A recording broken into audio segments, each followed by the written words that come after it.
So, Yeah, how do we start this? I've forgotten about. 1 minute. We've got a note for it.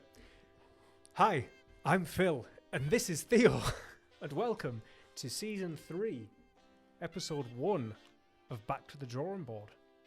Brackets cue music. Close brackets. There we go.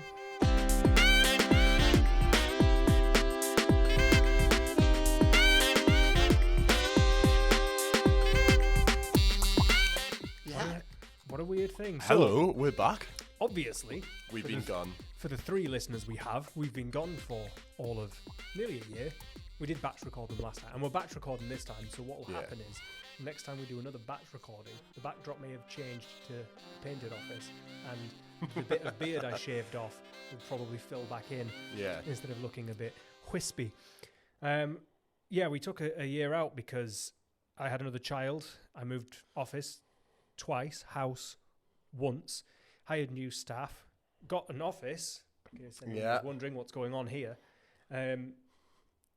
Theo did his first year of uni and started his second year, and it's been a bit hectic, and we basically said, you know what, we should probably focus on the other things, and we'll come back to this when we have the time and headspace for it, rather than putting out subpar quality content. So we're going to put out some subpar quality content. Now that we have the headspace, but not the time. Yeah! So, it's been a really interesting year. So we thought, actually, the first episode we should do would be a roundup of what's happened with PWS where we've been next year. Obviously, with this being a podcast aimed towards students, young professionals, young practitioners, new practitioners that probably running down a year at university and a year of running a business would be beneficial for you all. So we're going to start with me, because I'm in charge here, apparently. Just before anyone starts questioning it, why I keep leaning back, this is my first time sitting in this chair, and it goes really far back. I'm like, I want to be talking closer to the microphone, but it's so much better back here. Have you tried moving it? We should definitely get clip-on ones. If anyone ever subscribes to the Patreon from £1, testing, we could probably pay for. I thought I unplugged it there. We could probably pay for some lapel mics and a better camera that's not my iPad. Yeah, we're working on that. Anyway, so PWS this year. Obviously, what have you been up to, Phil? Everything under the sun. Obviously, I covered briefly new child, new office. We moved out of the cottage into the temporary house, and then moved out of the temporary house into here in terms of office. Didn't move out of the house into here as a living accommodation. I could, though. It's good value. It's good value for money. You're all correct. And I would never have to leave the office, which I don't anyway. We're so used to having mixed-use spaces that actually it would work quite well. Yeah. It would just feel normal, except from the lack of air fryer. That's true. I'll bring the air fryer in. We've got 2 now. Do it. Oh! Yeah, I know. Was that a Christmas present? No. Yes, actually it was. So, quick rundown of basically the things that have happened through the business in the last year. What I've started doing is recording the things that happen. Oh. Yeah. We should try recording more things. I've made a note, should I say then, of the inquiries and things that we've had through, because I feel like that's probably the information people want to know the most, is like, how many inquiries do you get? And so we had 168 inquiries. This doesn't include phone calls. So I don't record the phone calls. I don't make a note of when the phone call comes through. But whenever we get emailed, we should or start comes through the recording your phone calls. No, we shouldn't. When it comes through the website, when it comes through an email, when it comes via House or any other kind of online thing, social media, I can quite easily record those, whereas with phone calls it's a bit harder. So 168 inquiries. We started at job number 341 for the first consultation, which was the 6th of January 2023, and we ended on, before the new year, which this is the 2nd of January now, was 401. So we took on exactly 60 projects. So we rejected 108 in total. That's nice. Of those 60 projects we took on, meaning we sent them a fee proposal, we went out and did the consultation, etc., 23 of them actually appointed us to be their architects, which is a win rate of, win percentage of 38.3 recurring percent, which is pretty decent. That's like a third. A third of every project I go out to say hello to gives us the go-ahead. That's pretty good. It's not too bad. I'm sure you were telling me about this the other day, and you were saying standard for residential, you want to be about 30. So half and above, that's good. Yeah, well, I mean, a lot of places I've worked at before, it's been a lot lower, but then they also did a lot more commercial, so I suppose it balances out the cash flow a bit. But Yeah, I suppose it depends how many you want to win is going to depend on how many you need to get through the door. Yeah. Obviously, the less we need, the more we can put up the fees, and the nicer the job is. Yeah, exactly. But to be fair, that's what we've been aiming for. I mean, we were over 50% at like one point, and at one point I think we were close to 100 because it was like, oh yeah, I'll do you an entire house for like £1.50. So the types of projects that we've actually won are one project that comprises a cafe, 15 mini house lodges, and a wedding venue with all the landscaping and stuff that goes with it. 3 new build houses, as Dean would call them, executive houses. Or as we call it, like, what is it? Someone's like some fancy office builds. They've got the house there, but no, it just means fancy posh house. Yeah, just means house. Posh house. Oh, you never catch us designing posh houses. Nah, never. Oh. It's not as if we Oh. specialise in bespoke Posh residential architecture. One conversion from an office to a luxury home, which is that one in, to an executive home in. Shut up, man. And then 18 extension/extension refurbishments. It's not very often we do a refurbishment without an extension or an extension without a refurbishment, so I've just lumped them together in one group. And then of those, 2 of them are listed buildings, 7 in a conservation area, 1 has special requirement for a disabled client, 5 were deep retrofit/eco-friendly additions, and then 1, even though it's 17 buildings, is a commercial project, which means we've finally broken back into the world of commercial, having rejected them for so long. How brave of you. I know, tell me about it. Did you know that bit where we were like, oh, we'll try and stay on topic, we'll write show notes and everything? Yeah, but then you brought me onto the project. That's a fair point. Yeah. All right, after taking that subtle hint. Oh, yeah, so you've got, a lot done. And it's, to be honest, when you look at it, I'm like, that's only like 60 jobs. That's not a lot. But it is. It's a lot, especially the scale at which we do them now. We've not got that many that are just little, like sunroomy box type extensions. They're going up in size. Yeah, and I feel like it's not even been a steady trajectory. I feel like it's just been like a straight vertical line, especially when some of these commercials started jumping in. But how do you go about choosing it then? Because as you say, we're like narrowing down the selection process, but yeah, so you've got to know what it is you want to select. Yeah, so normally, and this is where we lose a lot on the phone calls, or I reject a lot. I don't like to use the word reject, but we tend to not take on a lot from the phone calls because there seem to be a lot of people who have quite unrealistic budgets and scopes and everything. So, prime example was someone called us up wanting a 2-story rear extension with a loft conversion, and then the 2-story rear extension would connect into the main house's loft. In that conversion, they also wanted a side thing and landscaping, and they had I think they said 110-20 to do it with, and I sort of said, well, I don't think that's reasonable, considering you also want to modernise the entire house and landscapes and blah, blah, blah, blah, blah, home office in the back garden in a pod. And so if they then don't take my professional advice of I think that's unrealistic, and then I can't work with them because they're not willing to understand that I'm the professional in this, not to be patronising, but I'm the professional in this. I'm giving you the advice that this isn't going to work. And for all I know, they've gone elsewhere. Someone's gone, they've just got a yes man that goes, yeah, cool, that'll work. And it won't. I can't think how it won't, how it would work.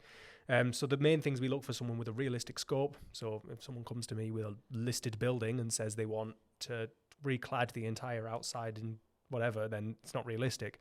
Realistic budget, again, similar to what we just covered. I've got £4.50. I want to build a new off-grid, bespoke, one-off house.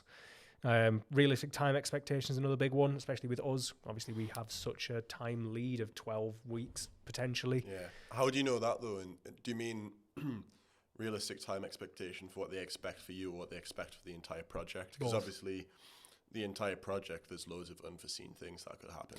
Yeah. So if they say, I want to get it done in the next year, and you could be like, well, yeah, maybe that's realistic, unless something happened. Yeah, I usually do the caveat thing, which is, we could totally get you in a year, 2 months for a design, 3 month in planning process, say a month doing the technical design, that takes us 6 months. Then you've got, say if it's a 4 or 5 month build, that gives us a month's grace period. That's providing everything goes well, planning accepts within 12 weeks, blah, blah, blah, balls. I always say that. And that gives them, at least, they've got an expectation of what can happen. There are ways to fast track that, which I always discuss with them, but most of the time, that's not usually the big one. It's like I say, usually it's the budget and the scope. Are they friendly on the phone call, or are they friendly? Want to work with them? Yeah, do you want to? I mean, I know it sounds a bit.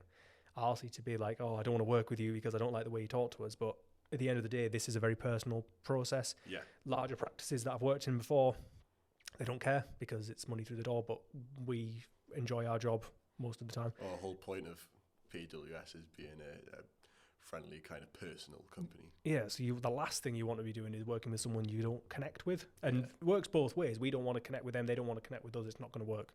Are willing to take on a consultation before a price. That's the one that catches a lot of people out.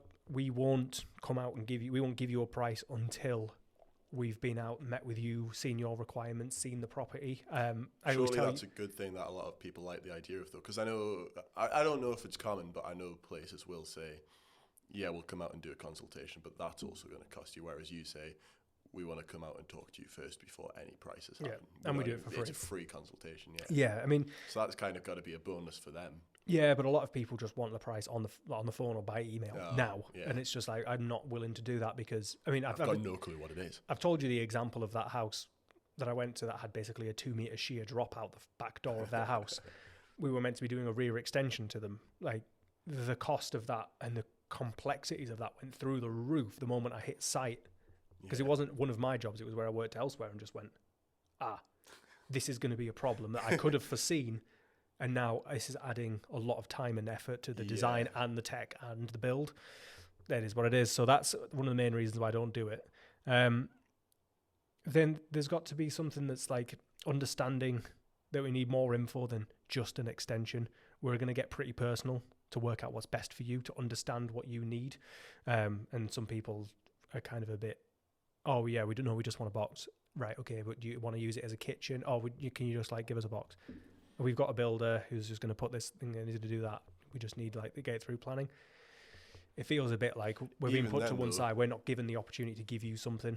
We're not the type of people you'd want to go to for just a box, because it's going to be the most expensive box you've ever had designed. Whereas you could go to someone cheaper who will design you just a box, and you'll get just a box. But we're not there to design just boxes. Yeah, I mean, I've done quite a few boxes, but it's more like we need some money. It's that and how the boxes work with. Yeah. Like how does this incorporate into the house? Whereas some people will just put. I mean, there's a few that I've been. Yeah, but then it's as you say, it's that personal aspect of what's its purpose. And how do you want to interact? How do you want to use this thing? Like you look at, I've been to places before where they've basically taken what was a window and a door at the back of the house, dropped the sills down to the floor, and left a column in the middle. And they've got like a kitchen that half wraps around this column. It doesn't make sense, and that's because someone's just gone, we'll put a box on the back with some windows and some doors in, and this is your access point. But the main thing is, the reason we do stuff like this is, and sort of pick and choose who we want. One, because we're not huge, we don't take on every project, but also we do a lot of a desktop study before we do the consultation, so I know more about your house than you do before I walk through that door, because it's my job to guide you and inform you even at that consultation stage. When you, I suppose, as the professional, know what it is you're looking for, whereas the client might not. Yeah, and in a lot of the time, I mean, there's been a couple of projects where I've been to their house for this consultation and gone, well, actually, you had planning rejected last year for exactly what you're asking me for. What are you expected to change? What are you expecting to change? What do you think is going to happen because someone else is putting it in? There's things like that where I can save us the problem of that quite early on by saying, well, it's not going to work. Yeah, it's not going to work. So obviously you've got what we look for. Then what do you reckon wins the jobs for us? Because as you say there, it's a win percentage. It's not necessarily our choosing percentage. So what is it about us that do you think people like? I think it's us. It's the main thing that people like. Because a lot of the time we go and we're friendly and we talk to them, we chat to them. We also show when we say, I've done some research. That guy down the road's had the same type of extension you're looking for. I know there's a precedent in the area. They already know we've put effort in. Yeah. It shows that we're willing to put that in. As you say, we get there for that first free consultation. You've done that study, and it's kind of like, the fact you can get there and already know more about their house than they do, and they're thinking, I've not even started paying you yet. Yeah. What's going to happen at that point? And then from there, you sort of built that trust, and then you start having conversations with them, and they realize we're real people, not just like corporate. I mean, I've done consultations that have been 2.5, 3 hours, and I've gone through 2 or 3 coffees, and it's been great. Sometimes I'll better than getting there and there's just a plate of cookies ready for you, and you think, true. Get in. And there's been a few These times. ones are good. There's been a few times I've been and we've done the consultation and I've realised at that point that they're not the right fit for us. Yeah. So they obviously don't get a job number, but because we don't send them a fee, and I tell them that, I just say I don't think this is going to be the right fit for us. Sorry. And I should probably mention, whenever we reject a project, I'll always say, "Oh, here's the name, number, and email of someone that who would be more suited to this, or someone who would be interested in this." We did obviously a lot of that with the commercial stuff. We'd always pass them on to someone else because we never did them. But hey ho. Another good thing that gets us through is a lot of the time we come through word of mouth from other clients, from builders, even some of our engineers and consultants will go, "Oh, Phil's your guy. You need to talk to them." Project images, a lot of the time people will see on our Instagram, our website, etc. They'll go, "Oh, like that's what I'm looking for," or something similar. Or I really like how you've had a creative solution to this problem, because that's all architecture is solutions to problems. Reviews, we get a few of those. Awards, publishings, we've been on the news for certain projects and for good reasons. And then we've been published in magazines and all that stuff. So it's things like that. That's probably what gets us through the door and gets people to work with us, because they kind of look and go, that's who I want based on these parameters. I know one thing we've been going for more this year is kind of getting onto social media. Yeah. And I know, because we've had a couple of consultations in the past where the clients have been like, "Oh, we've looked on your website and seen these are the types of jobs you do." I wonder how much social media can help, because I know that certainly nowadays it's getting so big. I mean, we're using this to take advantage of it. That's true. Well, there's been a few times we had a consultation I did a long time ago, and I went to their house. And it was after I did the 19 or 20, it must have been 2019 because they didn't really want in 2019 truck pull competition, like UK's strongest man or whatever. And I put it up on my personal, not on the PWS social media. And because mine wasn't private at the time, they were like, "Oh yeah, we've seen that you compete in strongman and stuff." And I was like, "Really? Wow." So like they'd done a little bit of research, but from that was when they went, "Oh, it's really cool that you and I love your dogs and this and that." And I thought, well, actually, that bit of personality is probably what swayed this a bit, which is great, because that's obviously now what we lean into quite heavily. So works really well, social media, and also, we gained like 300 followers in the past couple of months since Jana started. Jana, by the way, is our new hire, who you may see every now and again. Legend. And she's kind of said, "Well, you need to do some social media." And now we've gained like 300 followers, and I have to sit there while she smiles smugly at me. Oh yeah, that's different. What else have you got different going on this year? So that was just such bad. That was such not good. Yeah. So aside from obviously getting more into social media, what else is new? So obviously, I think we covered this. This all be new. Obviously, new staff. We've changed our kind of the way we take on projects. The project values have risen, i.e. the value of the projects themselves, but also what we associate our costs towards. And that's not just because we're greedy. We've started to change and refine our services and our standards. We've put a lot more time into like Enscape 3 jobs and and the Enscape 360 panel headset stuff, and like the more detail information that we can provide up front, and little things like that, and increasing our scope of services, which has been quite nice. Now we do a lot more on site. Individual job to not necessarily be a bigger scale job, but for us to get more into the job. At an earlier level as well. Obviously, we've added commercial works. We've taken on more new builds, a lot more eco work, and refined who we work with in those processes. So we've now got retrofit assessors that we work with quite closely. We've got suppliers and manufacturers and installers of solar panels, air source, all that stuff that have all kind of come into, we had a few before, but now we've got a good range, which is one of our big things, is having a huge contact list that we can work with. And obviously we've worked now on much larger projects. Ignoring the huge commercial project, you get things like that, the house that you're currently working on. Oh yeah, it's a huge house. It's massive, and it's about to get bigger. Yeah, and it's about to get gutted like a halibut and rebuilt from the inside and converted into basically off grid. And there's a lot of these things that we're taking on at much higher end as well. So some of the projects, particularly, I'm trying to think how to describe it, but you've not been. Jana has. Never mind. It's very high end, put it that way. Yeah. The master suite is an entire master suite on the roof level, of a huge house.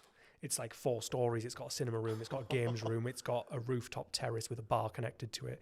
It's a big job. Yeah. But they're looking at like, oh, what's a high spec finish we can put on this tiling? Can we do decorative this, that, and the other? That's unnecessary, but is nice stuff. And whenever you say to them, well, it's going to cost this, they go, okay. See, I want to get a bit Renaissance with it. I want to be on site doing the murals on the ceilings. I'm going to do it. I'm going to paint a bunch of on it. Well, there's a question. Are we censoring this year? Yes. Is that something new? If you want it uncensored, pay £1 a month. To hear Phil say. Yeah. So that's like a rundown of, I mean, I'm trying to think what else. Obviously, we've got a new member of staff in terms of not just Jana, but I have another child. Yeah. Is that what we're calling them? Oh, we've got another member of staff. Obviously, Hannah's come on full time. Yeah. Forgot about that. I've been at uni. Have you? Yeah, I have, Good actually. grief. I thought it was quiet. Yeah. Yeah.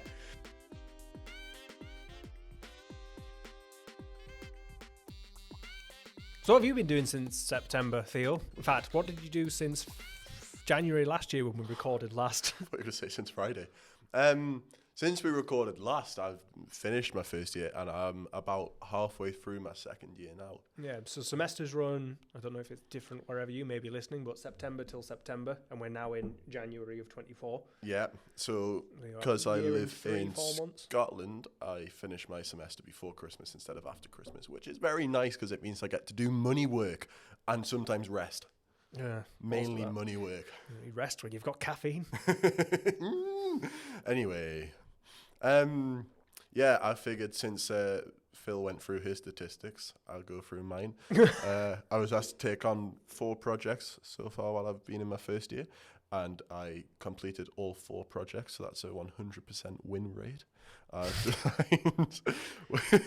100% response and 100% win. Yeah. Round of applause. Thank you very much. I've the levels did not like that. Yeah, I bet they didn't. Sorry, any headphone users, I can only apologise. I've designed 1 pavilion, 1 art gallery. I've done 1 essay. That's not a project. And I've done 1 cool art piece. That's also not a project. Oh, God. But that was just first year. And then this year so far, I've designed a restaurant. Yeah, the art gallery went very nicely. It got me into the end of year show. That was the hand-drawn, hand-shaded thing. It was the one I did the... It split into 2 levels. It went down and went up.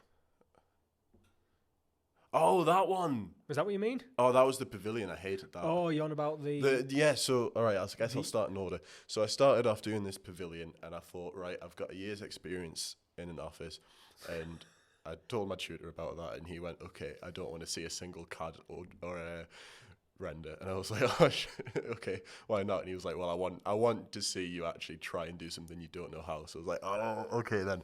And I did like these charcoal hand-drawn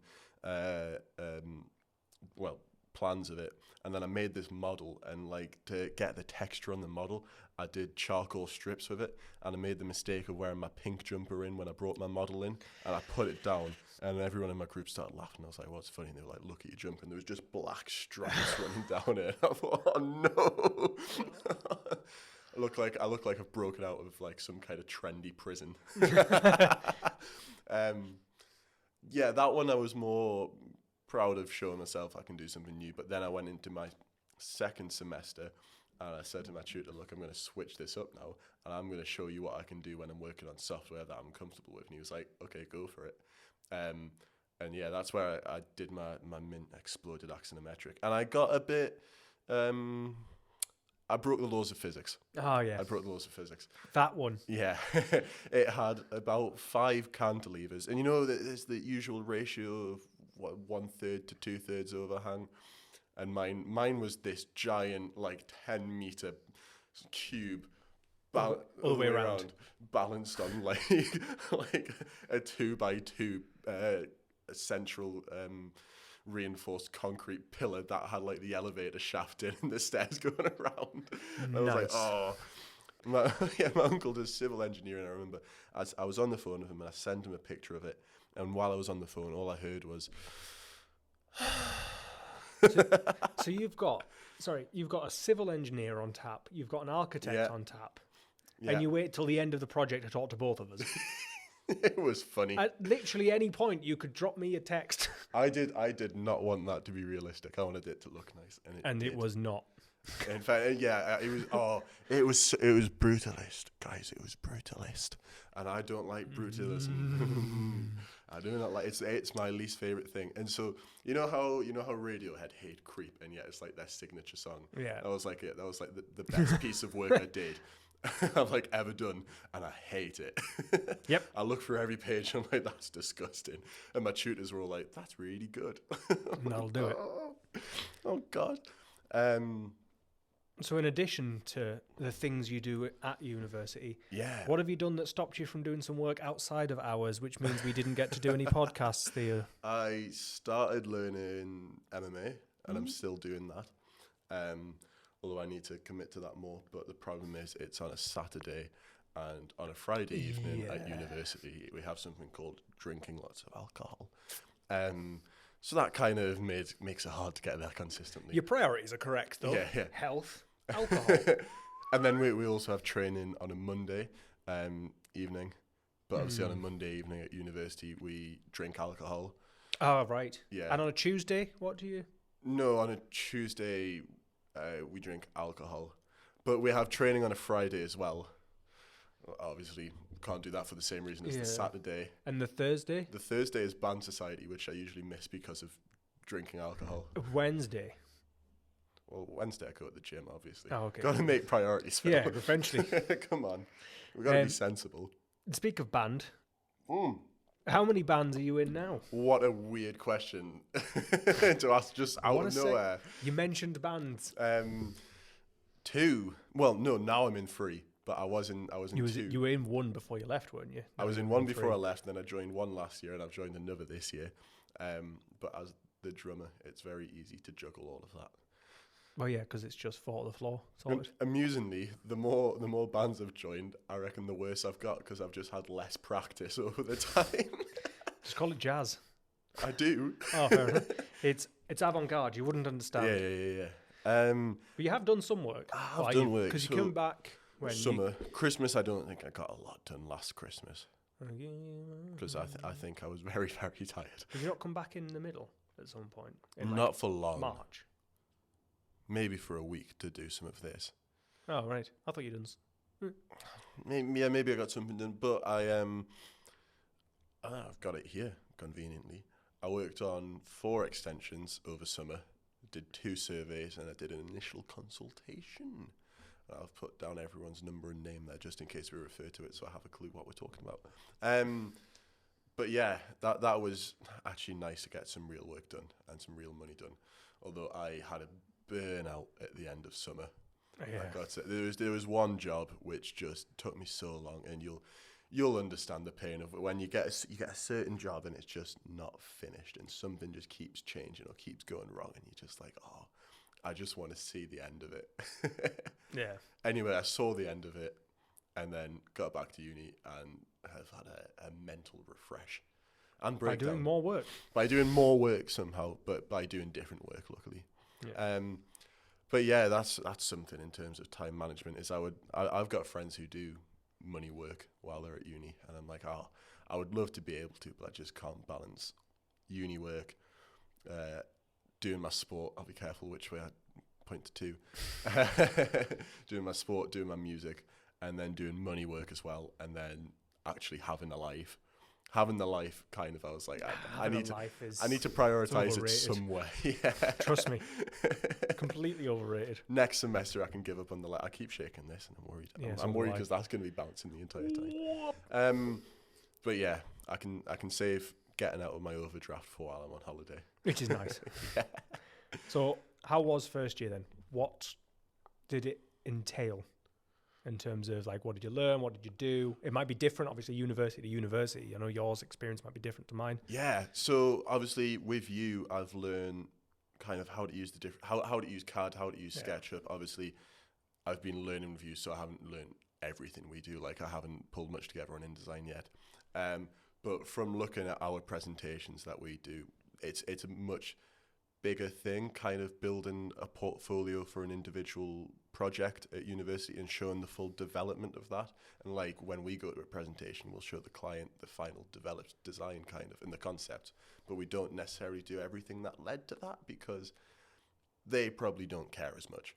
Whereas with the tutors, they want to know where they need to know that journey to get from A to Z. And it's that doesn't really look good if you're missing B to Y and you've just got A, Z. Yeah, well, exactly. And I kind of did that with this project. Yeah, that was a big learning curve for me. It was, and it still kind of is, I guess, is showing that journey and showing kind of all of my thoughts and like explaining the development of the design. It's probably something we should do more in the... Oh, I know it's something we're working on doing more in the office because we've started using that Morpholio trace in case anyone's never used it. It's a really cool, like, we use it on the iPad. Or a tablet. Apple products. Consistency. And we're back so soon. I'm sorry. I know it's something like if there's a really key piece of precedent or development, then we'll show that, but it's not like a major thing. It's not every step. It's like, here's the key, develops like, here's an adjacency diagram showing why we've put these rooms next to each other. Here it is fleshed out into the shape of the building. Here is the building. Yeah. Obviously with me, form follows function primarily rather than function following form. I'm never going to Frank Gehry it. But if I can demonstrate why those go together, that's, for me, beneficial for the client, so those things get included. Yeah. I think one of the things I've got here as well is what it is that inspires me to take on a project and what makes me want to choose one. And I've got so do you get, when you tell me to and when my tutor tells me to. Do you not get options on what project you'd like? Because in my first year, the first few projects, I don't think we did have much of a choice, but the third project, we basically got to, it's almost like a rolling of the dice game, where, say you've got, I think it was like 3 dice, and then there was 6 locations, 6 professions, and then 6 hobbies, and you had to roll the dice. You got given your location, then you rolled the dice, and then you got given it, or you got to pick, I can't remember. Then you had like a profession, so my guy was a barista, so I had to design a cafe, and then the third role was his hobby, and you had to design a space for that, and the third one was he was a violinist, so I gave him a recording studio and this, that, and the other. Do you not get to choose in yours then what you're interested in? Yes. At first year? No. So in first year for our second semester project for the for the pavilion, you could kind of choose its usage. I mean, obviously it's a pavilion, it's for walking around in, but you can kind of add extra purpose to it. Yeah. For the art gallery, they have 3 actual real life human artists that we went to their current studio, talked to them, and kind of they gave us a brief of what they want to see in the gallery, so we could kind of direct it towards them. So I got given 1 artist out of the 3. What was the secondary purpose of your pavilion? With the amount of art galleries I've done, mate, you wouldn't believe it. I'm going to be amazing at these things, but that was to display art. If anyone needs an art gallery designing, email info@pwsarchitecture.co.uk and I'll forward it to Theo. And don't expect it to stand up because it will have a massive cantilever.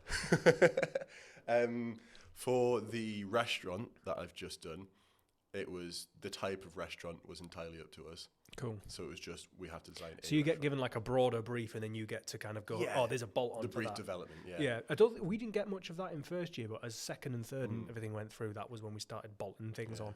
Next semester's a library, and the choices we get there are we get 3 sites, but either way, we're designing a library for 1 university, and its purpose is very like strict. It's for students. It's like a reading space.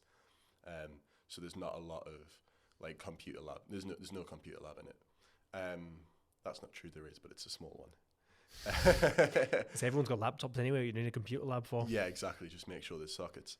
But yeah, there's not much M&E drawing at university. Christ. Oh God. There's not much brief development in this one. And then next year, I know for our block of flats we have to design, it's complete like the program development's entirely down to us. So we choose the users of the building, so we can kind of say it's for students or it's for young professionals, that kind of thing, and then we can tailor it towards them. Yeah. I don't know what happens after that. Yeah, you'll find out, sharp. I've got to wait until my friends in the year above get to that point so they can tell me. And pass it down the line. Yeah, I could ask literally anyone else, but still. Yeah, fair enough. So what would you say then the difference is now? Obviously, I know you've only done like the first semester, but what would you say the difference is between first and second year in terms of like what you're given and doing at uni? So obviously there's different year directors, and it's kind of, I think, heavily down to what they want to see. Right. And first year was very much exploring and developing creativity. I think this year is really heavily focused on the development and proving you have reason behind it. Whereas last year was a lot more pretty pictures, kind of like proving you've got an artistic side. Oh, I suppose that makes sense. I mean, our first year was primarily not proving, but exploring it. Yeah, that was kind of what our first year was exploring the different mediums and kind of getting to grips with plan, section, elevation, really kind of showing information at a very base, broad level. Yeah. So now, obviously, you're taking those and then going, right, how would you get to there? And how do you put all those, like, develop them further into? And then from what I can tell, next year's a lot of logic of space usage. And so instead of how are you getting there, how does there make sense? And how does the space work? Yeah. And function properly? As in, like, individual spaces rather than just thinking about a whole building. Yeah. Yeah, exactly. Now, that's interesting because I think ours was similar but different. Obviously, it was like we did all of that kind of base stuff at the beginning. I can't even remember much of second year other than sort of the projects we worked on, but we explored a few different typographies. So I know we did a bridge at one point, and there was things like that. And then when we moved into like third year, was when we started to really nail down into a lot of more of the details of how a building goes together. And you're expected to know more things like how big should a plant room be, based on the square meterage of the building. And I know from what Jana was saying, the uni that she went to, and eventually you did as well, for masters. I know, I did just my part 3, my diploma there. Oh, really? All right. I did my bachelor's and my master's at Northumbria, and then I did my... I didn't know Northumbria did the master's course. Yeah, they do the master's apprenticeship course as well, by the way, just in case you're wondering. Oh, I am. Hint, hint. But then Don't you worry. The diploma in architecture, that's where I did it at Newcastle, because Northumbria doesn't do that. Yeah, but from what she was saying, it's very artsy. Yeah, I mean, I get a lot of CVs, obviously being based nearby those universities. I get a lot of CVs from both, and you can kind of see the differences between the two. You hold 2 CVs next to each other with portfolios from the university courses and look at them, and you can see a vast difference. Northumbria is pretty damn artsy. It's very pushed down a certain route. Like every year they do their presentations, they all seem to look very similar. But I don't know anyone that might have been penalised for not having them look the same as everyone else's. And then in the you end up then still salty. I'm so salty. And then never forget. But you can kind of see the 2 differences between like the approaches that they've had over those 3 years, and it's really weird to see because obviously we also get people who have maybe gone to Leeds or London or whatever, another city that doesn't begin with L. All I can think of is Liverpool. Lancaster. Yeah, Lancaster. Loughborough. Perfect. Nottingham Trent. Lordsmith. Now we're taking the piss. Sorry, guys. Back on track. Yeah, I get a lot of CVs from different places, and you can kind of see how like the styles and the information, and like as well the quality, not the quality of in terms of the actual work, but the quality in terms of you can see when someone's put some time into a CV. Yeah. Versus, and I think there are some universities. I know Northumbria at one point was offering help with how to put together a CV. Yeah. Maybe we should put together some sort of guide on CVs and job applications. That'd be good. And maybe we could, I don't know, share it on the internet. In some sort of voice and video-based medium. Format, yeah. We'll have to look into that. I also really don't want to, but should look at my CV and portfolio and we can have a good laugh. We can get it on the screen. Oh! Yeah. And then I don't have to go around importing images anymore. As long as we put a reference at the bottom of each one in minimum resolution. Phil's terrible CV. Phil's terrible CV page 2. But yeah, my uni's a tech uni. It used to be a polytechnic, so it's very... Because that's what Northumbria's a polytech. Right, yeah. Because there's a big thing, for those who don't know, in Newcastle called Poly versus Posh, where you get the students from Newcastle and the students from Northumbria have like a A rivalry. Yeah, I was going to say a fight, but it's not a fight. I only punched a few. A derby. Yeah. Yeah, and that's similar to Strathclyde and Glasgow Uni. Because I'm assuming Glasgow will be like a red brick style. Yeah. Daddy's money. Well, that just about runs up what we've done over the past year. Yeah, that's where we've been, and that's why we've not been here. Yep. But I'm going to surprise you with something, Theo. Oh boy. It's not on the show notes. Is it coffee beans? That's all right. I don't have the show notes. So... Is it money? No, I wish. As it stands, 3 things you want to do this year. 3 things I want to do this Goals, resolutions, something around architecture. Around architecture. /podcast/ whatever. Because I'm going to hold you to whatever you say now. Oh, God. I want to... Break free. Beat my scores this semester, second semester of second year to second semester of first year, which is going to be hard because I did well. Yeah. I need to check what that is, but I'm going to beat it. Do you want to check that before you commit? It's not too late. I know it's quite high. Oops. It was like 80 something, wasn't it? Yeah, boy. I think it was 82. Crikey. Yeah, crikey Charlie. Good grief. And do they take an average of your first semester and your second semester together? So, I see, yeah, because you want to beat second semester with second semester. Cool. I expect a lot of phone calls. How to make library. How thick is wall? Yep. That's one. That's one, yeah. Writing these down. Want to do a full scheme on an extension over summer with you, but on a nice house, on an interesting house, not a box house, which relies on you getting a job for me. I'll see how I feel about that. Yeah. So if you're going to hold me to it, it's going to be down to you, baby. I'll start dropping you emails with, we've just been for a consultation on this. Do you want it? I'll drop the fee. No, don't drop the fee. Give me the money. Fair point. And something to do with time management. Get an ADHD diagnosis. No, yes. I can diagnose you right here, right now, kid. As the table's shaking the whole time. I just hope you don't turn around and go, well, I'm going to diagnose you because we're in trouble. We're in danger. No, something to do with time management. Yep. Cool. So your 3 goals are going to be to beat your semester 2 points from first year. That requires full beans. Do a full scheme on an extension. Yeah. We're going to have to do the survey the day you get back. Yeah. Get it into planning immediately before you go back to uni to do the tech. And then something to do with time management. Something to do with time management. Right. Okay. I would tell you more about that, but I need to manage my time to get the information.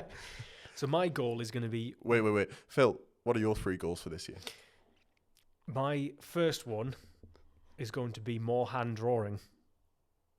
Oh! Yeah. Controversial! Because as we all know... Does that mean you need me for some jobs then? Nope. Because I'm the hand drawerist here. Yep. I'm going to start doing more hand drawing, but it's going to be very much hand drawing via the medium of the iPad. Oh, boo, yeah. Boo. I'd thought about doing it in pen and paper and that, and then I've got to scan it and then tweak it on Photoshop. So do you mean hand drawings to be used because like as proper as nice looking kind of assistances, or like to send into planning? Don't very often do hand drawings for planning. Well, it'll be more like things like explaining details. It'll be drawing out concepts that go into the concept files. Yeah. So you know how you were saying before, you kind of want to show that process A to Z at university. Yeah. Well, I want to kind of, at the moment, we kind of do like A, B, C, X, Y, Z. I'd like to go A, B, C, D, E, F. Yeah. X, Y. Like I just want to add a few more of those steps in. Yeah, a lot of our development, is done on CAD, and then we realize we don't like it and delete that bit of it, and you never really get to see the journey. So if we could draw it, we could almost save that journey. The other thing is, and it's kind of it's a neat ability, I'm going to call it, that I have, which is I can in my head go, this is what the end product's going to be, and I just draw it. And instead of going, well, how did I know it infuriates you and Jana because you can sit there and it infuriates Hannah as well, and you can see me sitting there and go, right, bang, solution to the problem, done. Everyone else has like 50 drawings, then combines them into one solution, and then there's bits of tweaking here and there. I can just do it. But then there must be reasoning in your head that leads to that. So if you could actually draw that out, That's it. Make it so much easier. Certainly, even for you to explain, this is why I've done it. Yeah, and that's kind of one thing I want to do. One, for the clients, and two, I want to be able to put them aside to go, well, here's my thinking behind this solution. Because what we've started doing now more in the office, and you'll know this, is that it's not just going to be me doing concept ABC. We bought some tracing paper. Yeah, it's going straight in the bin. But I'm going to start doing ones where maybe I do A, Jana does B. If you're back in the summer, you can do C. Or maybe I do A, B, you do C. I do A, C, you do B. Or you do A, B, and I do C. Like, I want to be able to... Today, back to the drawing board, Phil learns how to combine 3 letters. Yeah, Phil does the alphabet. I want A, B, C, B, A, B, B, A. Yeah, so that's what I want to do, is pull that sort of information together, because I think having that is going to help you guys as well. Here's a little brain teaser for all of you in the comments, or for Mum. Which 3 letters can you spell the most words with?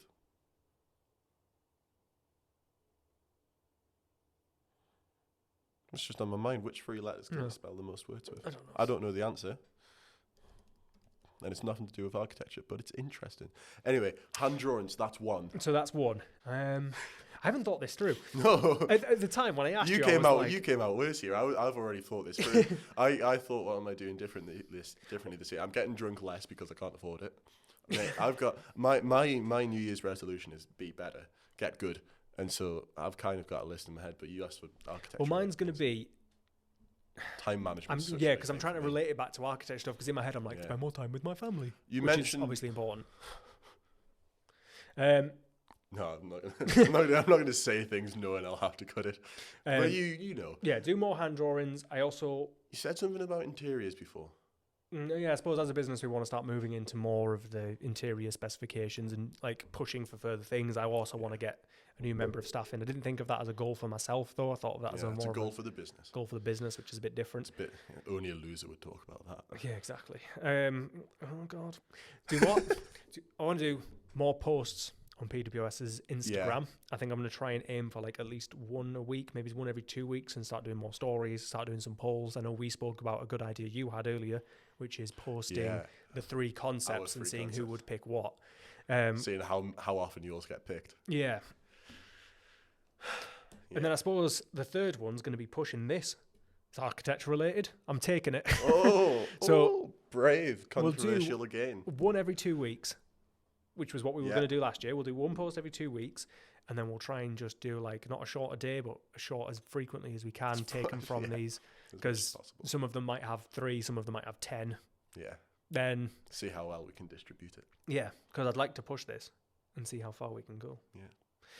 That's I've got a lot of things to do on Instagram apparently. Viewers, that's us. What about you? What are you doing this year? Tell us in the comments below. Oh, don't forget to like and subscribe and join our Patreon from as little as £1 a month. Do we still have that note somewhere? I don't know. Are we done? I think so. I think it's got to be. I suppose we've talked for about an hour and like we've gone back and forth with things. We could kind of just let it end. Thanks for joining us in this episode. If you're listening on any podcasting platforms, please consider leaving us a review. If you're watching on YouTube, please like and subscribe and leave a comment. Follow us on Instagram at BackToTheDrawingBoardIG. And please consider subscribing to our Patreon for bonus content, longer episodes, and to help build our community. We'll see you next time when we return back to the drawing board.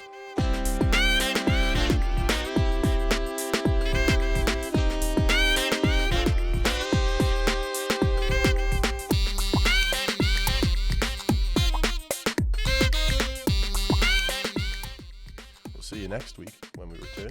We'll see you in 2 weeks. Next week. We'll see you next time. We'll start this again. That was nice. Oh no! Don't stop recording. Okay.